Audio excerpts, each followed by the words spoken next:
অনেকদিন থেকে ইচ্ছে ছিল একটু চিকেন পকোড়া করব, তো ফাইনালি আজকে সেটা হচ্ছে।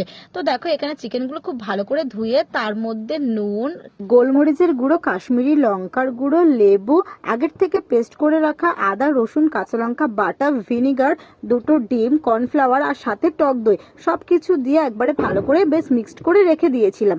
মিক্সড করার পরে যাতে যত ভালো মিক্সড করা হবে তত ভালো কিন্তু খেতে টেস্টও হবে।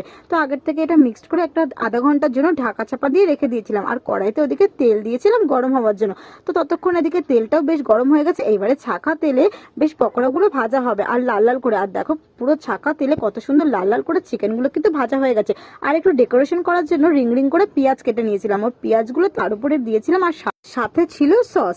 পুরো কিন্তু সন্ধ্যে হয়ে হেভি সুন্দর জমে গেছে আর খেতে কিন্তু খুব দারুণ টেস্টি হয়েছে। আমি একটু খেয়ে তোমাদের দেখাচ্ছি যে খেতে সত্যি কতটা দারুণ ছিল। তোমরাও কিন্তু এরকম ভাবে বাড়িতে বানিয়ে খেয়েও, সত্যি বলছি খুবই ভালো লাগবে। ভিডিওটা ভালো লাগলে চ্যানেলটা সাবস্ক্রাইব করে দিও।